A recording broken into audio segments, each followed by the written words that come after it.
बेटी को, मसीही बेटी को कसम खाते हुए कह रही कि मैं यीशु मसीह का वास्ता देती हूँ और कसम खाती हूँ मैंने तुम्हारे मजहब के बारे में कोई ऐसी बात नहीं कही। और एक मुस्लिम स्टाफ नर्स उठकर उसकी गवाही दे रही है। तो बड़े मुश्किल हालात हैं, तो इन सब हालात में हमें मजबूत रहना है।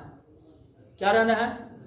क्योंकि खुदा का कलाम कहता है कि आखिर तक बर्दाश्त करोगे तो जिंदगी क्या पाओगे? ताज पाओगे। अभी जब सुबह हमने चर्च स्टार्ट किया तो सामने वालों ने कवालियां लगा दी ऊंची ऊंची आवाज में। मैं बड़ा परेशान हुआ, लेकिन हर एक बात के लिए हमें खुदावंद की शुक्रगुजारी करनी है और उनके लिए भी खुदा की हिकमत को मांगना है, बरकत को मांगना है। उनके लिए भी हमने दुआ करनी है कि खुदावंद उन्हें भी अकल दिनाई दे। लेकिन ये सारे कलाम के फैसले हैं और कलाम जो है वो पूरा होता है और पूरा हो भी रहा है। हम खुदावंद की शुक्रगुजारी करते हैं कि हम अपनी आंखों से देख रहे हैं पूरा होते हुए। ऐसा है कि नहीं है? हम अपने खुदावंद की शुक्रगुजारी करते हैं। आज एक हवाला हम पढ़ेंगे रोमियो के खत में से, लेकिन वो बाद में जाके पढ़ेंगे। मेरे साथ निकालिएगा दूसरा कुरिन्थियों उसका 12वां बाब और पहली 10 आयात का हम मुतालिया करेंगे। पौलुस रसूल के बारे में हम सीख रहे हैं। लास्ट संडे में हमने पौलुस रसूल के बारे में सीखा, वो कलीसिया को क्या सिखा रहा है, कलीसिया को किस कदर कह रहा है कि मुसीबत परेशानी दुख में भी हो तो मसीह यस्सु में खुश रहना सीखो। जब तुम मसीह यस्सु में खुश रहोगे तो तुम्हारी जिंदगी में अब्दी खुशी होगी, इब्लीस तुम्हारी जिंदगियों से भाग जाएगा। क्योंकि इब्लीस मौके ढूंढ रहे हैं ना हमें परेशान करने के लिए, मुसीबत में लाने के लिए, दुखों में लाने के लिए, ताकि हम दुख को अपनी जिंदगी में लें। लेकिन पौलुस रसूल कहता है कि जब तुम मसीह यीशु में खुश रहोगे तो इब्लीस तुम्हारी जिंदगियों से भाग जाएगा। मसीह यीशु में खुश रहना सीखना है हमने। 2 दिन हुए हैं, एक बेटी को खुदा ने बेटा दिया, तो खुदा ने वापस उसे बुला लिया। तो उसके जो ससुर थे, उनके वालिद जो थे, वो बड़े रंजीदा हो रहे थे, परेशान हो रहे थे और परेशानी में मुझसे ऐसी बातें भी कर दी जो, लेकिन मैंने उसे फील किया कि ये गम में है। इसने ऐसी बातें की है तो ये गम की हालत में है। लेकिन मुझे और आपका खुदा कहता है कि परेशानी, मुसीबत, दुख, गम की हालत में भी हो तो खुदावंद की शुक्रगुजारी करो। खुदावंद की क्या करो? शुक्रगुजारी करो। ये खुदावंद का कोई इलाही निज़ाम है जिसके साथ हमें हाँ करते रहना है। मेरे साथ निकालिएगा दूसरा कुरिन्थियों उसका 12वां बाब और पहली 10 आयात का हम मुतालिया करेंगे। जी, पहली आयात से हम पढ़ेंगे भाई के साथ। मुझे फख्र करना जरूर हुआ अगरचे मुफीद नहीं। पौलुस रसूल कहते हैं कि मुझे फख्र करना जरूर है, लेकिन क्या है? मुफीद नहीं है, फायदेमंद नहीं है। मैं अपनी जिंदगी पर, अपने जोर पर, अपनी अकल पर, अपनी तालीम पर फख्र तो करूं, लेकिन मुफीद नहीं है मेरे लिए। ये मेरे लिए फायदेमंद नहीं है। क्योंकि अगर फख्र करना है तो मसीह यीशु पर फख्र करो। रसूल हमें सिखा रहा है। जी आगे। बस जो रोया और मुकाशफे खुदावंद की तरफ से अनायत हुए उनका मैं जिक्र करता हूँ। जी। मैं मसीह में एक शख्स को जानता हूँ, 14 बरस हुए कि वो यकायक तीसरे आसमान तक उठा लिया गया। ना मुझे ये मालूम कि बदन समेत, ना ये मालूम कि बगैर बदन के, ये खुदावंद को मालूम है। और मैं ये भी जानता हूँ कि उस शख्स ने बदन समेत या बगैर बदन के, ये मुझे मालूम नहीं, खुदा को मालूम है। यकायक फरदौस में पहुंचकर ऐसी बातें सुनी जो कहने की नहीं और जिनका कहना आदमियों को रवा नहीं। मैं ऐसे शख्स पर तो फख्र करूंगा, लेकिन अपने आप पर सिवाय अपनी कमजोरियों के फख्र ना करूंगा। पौलुस रसूल कह रहे हैं, उस वक्त की बात है कि जब वो रोया में सोया हुआ है और रोया में आसमान पर उठा लिया गया है। देखें कि खुदा इससे कितनी मोहब्बत रखता है कि रोया में अपनी जिंदगी में हयात है, जमीन पर है और खिदमत कर रहा है और आसमान पर उठा लिया गया है। कह रहे कि मैं इस पर फख्र कर सकता हूं कि खुदा ने मुझे जिंदा होते हुए भी सारे फरदौस का नजारा दिखा दिया है। मैं फख्र कर सकता हूं, लेकिन मैं फख्र नहीं करता। आज इंसान जो इस रोया जमीन पर रहते हैं, अपने रुपए पैसे पर, अपनी जायदाद पर, अपनी अकल पर, अपनी पढ़ाई लिखाई पर बहुत ज्यादा फख्र करते हैं। पौलुस रसूल की जिंदगी में फख्र करने के लिए बहुत सी ऐसी चीजें थी। पौलुस रसूल बड़े लायक तरीके से लोगों के बीच में रहकर ये गवाही और फख्र कर सकता था कि खुदा मुझ में काम करता है। मैं जिस जगह से गुजरता हूं, अगर मेरा साया उस बीमार पर पड़ जाता है तो वो बीमार शिफा पा जाता है। वो फख्र कर सकता था। वो ये फख्र कर सकता था कि खुदा ने, मैं तो मसीहियों को कत्ल करता फिरता था, लेकिन खुदा ने मेरी जिंदगी में ऐसा जलाली काम किया, अब मैं खुद मसीहियों में खिदमत कर रहा हूं। फख्र कर सकता था। वो फख्र कर सकता था कि मैं सबसे ज्यादा दहयकी में अपने रुपया पैसा जो कमाता हूं, मैं खुदा के कामों में उसकी खिदमत में सर्फ करता हूं। वो फख्र कर सकता था, लेकिन वो कहता है कि मैं फख्र नहीं करता, ये मुझे मुफीद नहीं है, ये मुझे रवा नहीं है। आज हमने अपनी जिंदगियों पर गौर करना है। हम कोई छोटा सा काम भी कर लेना मसीह की हजूरी में, खुदा की खिदमत में, तो बड़ा फख्र करके लोगों को बताते हैं। जी थोड़ा सा और आगे बढ़िए। और अगर फख्र करना चाहूं भी तो बेवकूफ ना ठहरूंगा। कहता फख्र करना चाहूं भी तो क्या बेवकूफ ना ठहरूंगा? क्योंकि जिन चीजों पर मैं फख्र करता हूं, जो खुदा मेरी जिंदगी में जलाली काम करता है, ये सारे तो सारे मसीह यीशु की बदौलत है। ये सारे तो सारे निजात दहिंदा की बदौलत है। मैं क्यों अपने आप पर फख्र करूं? जी, इसलिए कि सच बोलूंगा, मगर तो भी बाज रहता हूं, ताकि कोई मुझे उससे ज्यादा ना समझे, जैसा मुझे देखता है और है या मुझसे सुनता है। और मुकाशफों की ज्यादती के बायस मेरे फूल जाने की अंदेशा से मेरे जिस्म में कांटा चुभोया गया, यानी शैतान का कासिद, ताकि मेरे मुक्के मारे और मैं फूल न जाऊं। जी ठहरिए, बड़ी खूबसूरत बात यहां पर पौलुस रसूल कह रहा है और बड़ी मुकाशफा की बात कह रहा है। कह रहा है कि शैतान का कासद जो मेरी जिंदगी में काम कर रहा है, मुझे मुक्के मार रहा है, ताकि मैं अपनी सलाहियतों पर फख्र ना करूं। और इसमें एक कमजोरी थी। आगे चल के आप देखेंगे कि ये वो इंसान है कि जिसके साए से लोग शिफा पा जाते हैं, जिसके तालीम देने से लोग निजात दहिंदा के करीब आ जाते हैं, जो कलाम को प्रीच करता है तो जेल का दरोगा भी बदल जाता है,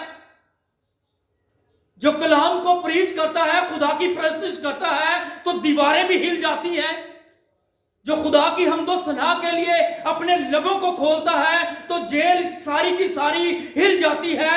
ये फख्र कर सकता था, लेकिन कहता है कि इब्लीस का एक कासद मेरी जिंदगी में काम कर रहा है, जो मुझे मुक्के मार रहा है, ताकि मैं भूल ना जाऊं, अपनी तारीफें ही ना करता फैलूं। आज अगर किसी इंसान की जिंदगी में कोई जलाली काम नहीं ना होता, तो वो मसीह यीशु के हुजूरी, उसकी जिंदगी में एक ऐसी बीमारी थी, लेकिन उस बीमारी में भी वो खुदावंद की शुक्रगुजारी कर रहा है। आज हमारी जिंदगियों में कोई मुसीबत परेशानी थोड़े अरसे तक रहती है तो हम उकता जाते हैं, हम खुदा की कुर्बत से दूर हो जाते हैं, हम खुदा से गिले शिकवे करना शुरू हो जाते हैं, हम खुदा के खादम से गिले शिकवे करना शुरू हो जाते हैं। लेकिन पौलुस रसूल देखे खिदमत कर रहा है, खिदमत करने वाला इंसान है, बड़ी मुसीबतों को उसने सहा है। अगर आप इसकी हिस्ट्री को जाने तो गैर कौमों में जाके इसने खिदमत की है, और जब गैर कौम के लोग इसे मार पीट करते थे, इसके साथ इसे अधमुआ छोड़ जाते थे, मरा हुआ छोड़ जाते थे, और फिर ये वापस कुव्वत ताकत जोर पाकर उन्हीं के बीच में जाके खिदमत करता था। ये फख्र कर सकता था कि नहीं कर सकता? लेकिन कह रहा मुझे मुफीद नहीं है। कांटा एक चुभोया जा रहा है उसे, कह रहा है मुक्के मुझे मारे जा रहे हैं ताकि मैं फूल ना जाऊं। जी थोड़ा सा आगे बढ़िएगा। मुक्के किस तरह की बीमारी कौन थी? 3 बार दुआ की है उसने। जी आगे पढ़िए। इसके बारे में मैंने 3 बार खुदावंद से इल्तमास किया। 3 बार कह रहा है कि मैंने खुदावन से इल्तमास किया है, खुदा की हजूरी में घुटने टेक कर खुदावन से कहा है कि खुदावन इस बीमारी को, इस मुसीबत को, इस परेशानी को मुझसे दूर कर दे। 3 बार दुआ कर चुका है। खुदा का ये रसूल जो है, जो खुदा की खिदमत कर रहा है, लेकिन खुदा से पीछे नहीं हटा, खुदा की खिदमत से पीछे नहीं हटा। उसकी जिंदगी में मुसीबत तो है, लेकिन वो फख्र नहीं कर रहा। वो ये नहीं कह रहा कि मुझसे लोग शिफा पा जाते हैं, मेरी जिंदगी में ये बीमारी है, और खुदा से इल्तमास कर रहा है। लेकिन आगे जाके देखिए कि वो क्या कह रहा है। खुदा उसे क्या कह रहा है? कह रहा है कि मैंने 3 बार घुटने टेक कर दुआ की है कि खुदावंद ये बीमारी, ये कमजोरी मेरी जिंदगी से चली जाए। लोग मुझे बातें कर रहे हैं कि तू जो लोगों को शिफा देता फिर रहा है, तू जो लोगों की जिंदगी में निजात को लेके आ रहा है, तेरी जिंदगी में ये बीमारी है, क्यों नहीं जा रहा? बातें करते होंगे लोग कि नहीं करते होंगे? जी आगे पढ़िए थोड़ा सा। मगर उसने मुझसे कहा कि मेरा फजल तेरे लिए काफी है। मेरा फजल तेरे लिए काफी है। किसने कहा? किसने कहा? दुआ कर रहा है, और खुदा ने जवाब क्या दिया है? उसने खुदा जवाब कैसा दे रहा है? खुदा कह रहा है कि भाई मेरा फजल तेरे लिए काफी है।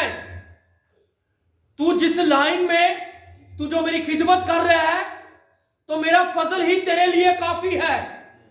आज कितने लोग कहते हैं कि खुदा का फजल हमारे लिए काफी है? सब कहते हैं। यकीनन खुदा का फजल ही हमारे लिए काफी है मेरे अजीजों। उसका फजल हमारी जिंदगी में हुआ, और ये उसके फजल होने से ही हम बाप की कुर्बत में आ गए हैं। और फजल का मतलब है कि जिस चीज के हम लायक नहीं है, वो खुदा ने उस लायक बना दिया है।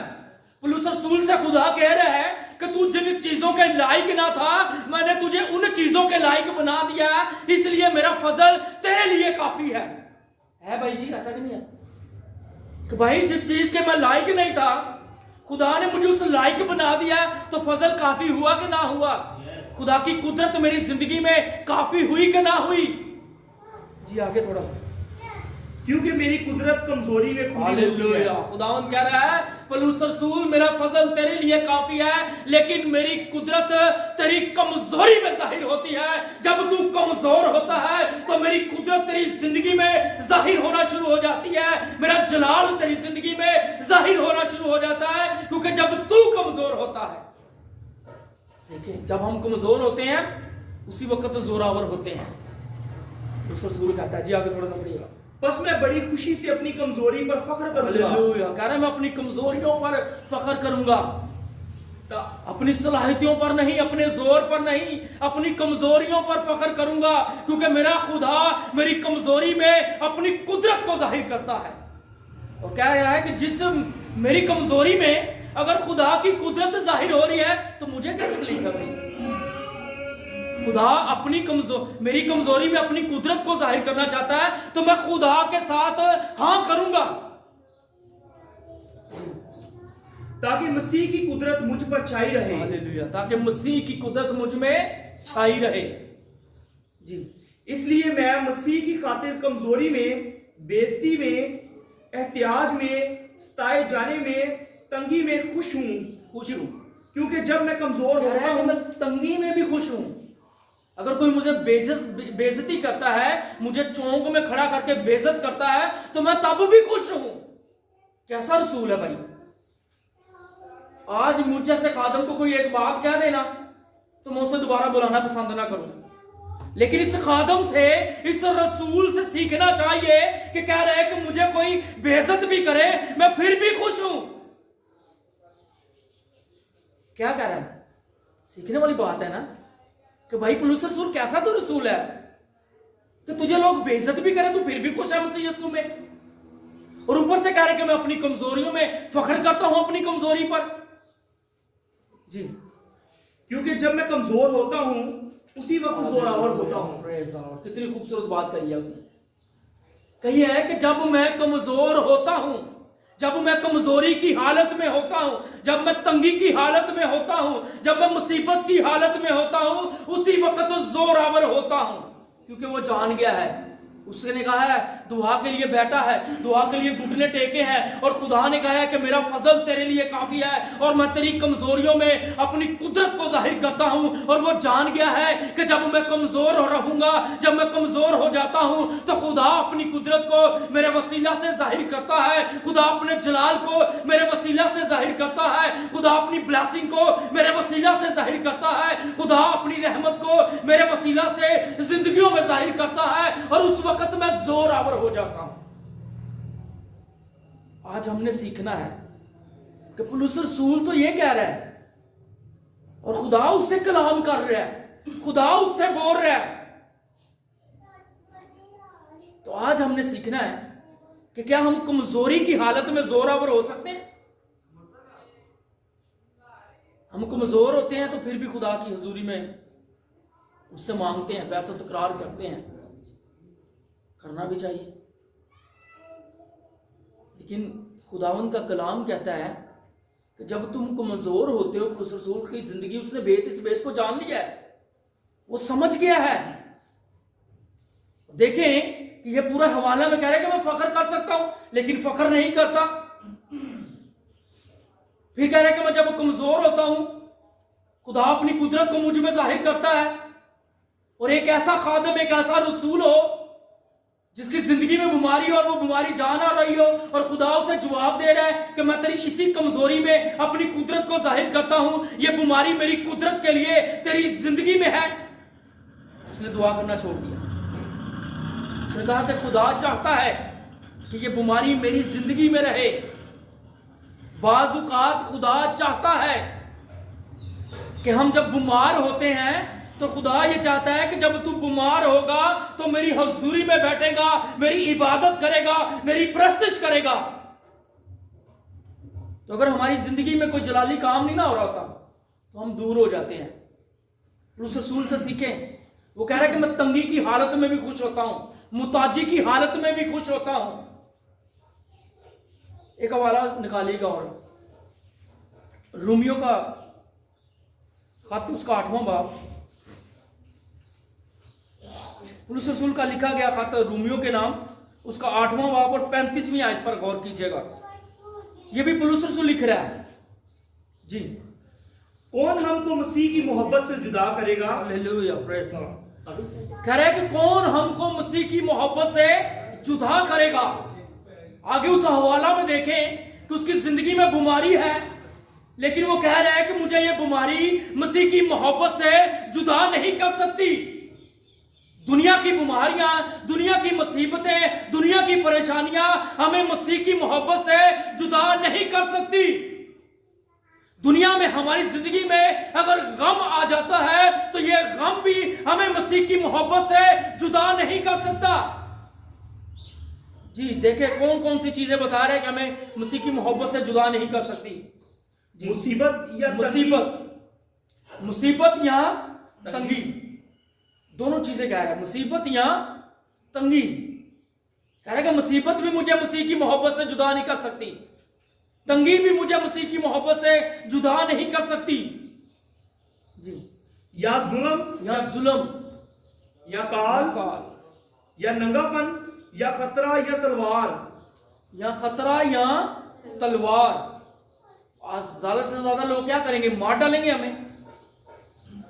रसूल इस भेद को जान गया है कि ये दुनिया के लोग जो हैं, दुनिया की कौमें जो हैं, जिनके बीच में मैं अपने खुदा के कलाम की मुनादी करता हूं, खुशखबरी लोगों की जिंदगियों में रखता हूं, ये दुनिया के लोग मेरे जिस्म को तो कत्ल कर सकते हैं लेकिन मेरी रूह को जर भी नहीं पहुंचा सकते, क्योंकि उसने फरदौस का सारा हाल देख लिया है। वो रोया जमीन पर हयात है और जिंदा रहते हुए भी खुदा ने उसे आसमान पर उठा लिया है और जाके उसने फरदौस का, जन्नत का सारा नजारा दिखा दिया है। इसीलिए पौलुस रसूल ने कहा कि जीना मेरे लिए क्या है? मसीह, और मरना मेरे लिए नफा है। इसीलिए तो पौलुस रसूल कहता है कि जीऊंगा तो मसीह में जीऊंगा, मरूंगा तो मसीह में मरूंगा। ये मेरे लिए नफे की बात है। मुझे कोई मुसीबत, परेशानी, दुख, काल, बेरोजगारियां, तंगी, तलवारें मुझे खुदा की मोहब्बत से जुदा नहीं कर सकते। आज हमने अपनी जिंदगियों पर गौर करना है कि हमें मसीह की मोहब्बत से कौन कौन जुदा कर रहा है। कौन सी चीजें हमें मसीह की मोहब्बत से जुदा कर रही हैं? दुनिया का टाइम, दुनिया की ऐशो इशरत, दुनिया के कारोबार, खाना पीना हमें मसीह की मोहब्बत से जुदा कर रहे हैं। आज हमने ये सोचना है। पौलुस रसूल की जिंदगी पर गौर करें। अगर आप इसकी हिस्ट्री को पढ़ें तो आपके रोंगटे खड़े हो जाएं, आप रोना शुरू हो जाएं।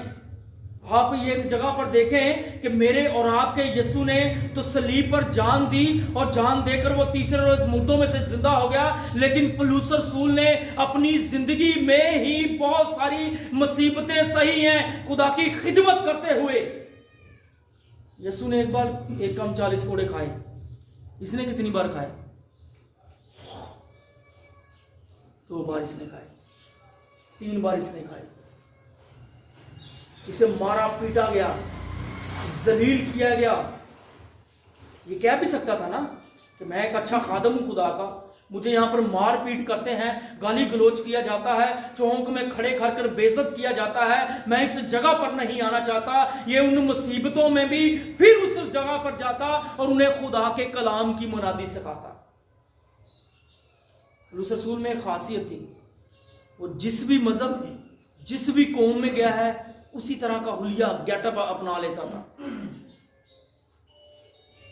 लेकिन उन जैसी रविशों को नहीं अपनाता था, उन जैसी रविशों को नहीं अपनाता था।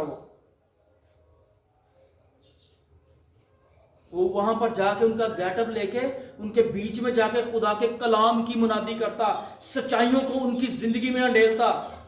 और यहां पर कह रहा है तो मुझे मुसीबतें, परेशानियां, दुख जो हैं वो मसीह की मोहब्बत से जुदा नहीं कर सकती। ये दुनिया के लोग आज अगर आप इस जमीन पर हयात हैं, आपके ऊपर कैसे कैसे बड़े भी इल्जाम क्यों नहीं लगा देते, आपको मसीह की मोहब्बत से जुदा नहीं कर सकते। ये दुनिया के लोग आपके जिस्म को मार सकते हैं, आपके जिस्म को अजियत पहुंचा सकते हैं, लेकिन हमारी रूहानियत को एक जर भी, एक थोड़ा जितना भी हमारी रूह को नुकसान नहीं पहुंचा सकते। हमारी रूह, हमारी रूहानियत को ये गलीज नहीं कर सकते, मुसीबत में नहीं ला सकते। जिस्म को तो फना करेंगे, तो हमें इन सब चीजों में मोहतात रहना है कि हमें मसीह की मोहब्बत से कौन जुदा कर सकता है। भाई इनके लिए दुआ करें ताकि खुदा इन्हें अकल दनाई दे, सच्चाई दे, सच्चाई दिखाए इन्हें। जी आगे थोड़ा सा पढ़िए। हम तेरी खातर दिन भर जान से मारे जाते हैं। हम तेरी खातर, मसीह की खातर दिन भर जान से मारे जाते हैं। देखिएगा पौलुस रसूल क्या कह रहे हैं, सोचे, गौर करें। ये आज का कलाम मेरे और आपके लिए पौलुस रसूल ने खुदा के कलाम पाक रूह की हिदायत से लिखवाया है खुदा ने, कि देखें वो दिन भर जान से मारा जाते हैं, लेकिन फिर भी मसीह की मोहब्बत से जुदा नहीं होते। हमें जिस इंसान से जमीन पर रहते हुए मोहब्बत हो जाती है ना, तो हम उसके लिए जान भी देने तक जाते हैं। लेकिन जब हमें मसीह यीशु से मोहब्बत हो जाएगी, मसीह से लगाव हो जाएगा, मसीह की कुर्बत में आ जाएंगे, तो हम मसीह के लिए जान देना भी कुछ नहीं समझेंगे, क्योंकि ये भी कुछ नहीं है। पौलुस रसूल जान गया है, वो सच्चाइयों को जान गया है, वो मसीह यीशु की सच्चाई को परख गया है। जी आगे। हम तो ज़िबा होने वाली भेड़ों के बराबर गिने गए। हम तो ज़बा होने वाली भेड़ों के बराबर गिने गए। हम तो ज़बा होने वाली भेड़ों के मुताबिक बराबर गिने गए हैं। हमें ये लोग परेशानियों में, मुसीबतों में, दुखों में ले आए, लेकिन हमें मसीह की मोहब्बत से जुदा कोई नहीं कर सकता। इस चीज़ को हमेशा याद रखें। मसीह की मोहब्बत इसी में है कि हम मसीह की कुर्बत में रहें। जब हम मसीह के कभी हाथ के नीचे रहेंगे, मसीह की कुर्बत में रहेंगे, उसकी हजूरी में रहेंगे, तो खुदा हमें ब्लेसफुल करता रहेगा। आमीन आमीन। खुदा मुझे और आपको कसरत की बरकत अता करे, और मुझे और आपको आज के कलाम के वसीला से खुदा हमारी जिंदगी में अपनी निजात को जाहिर करे। मसीह यीशु के नाम से आमीन।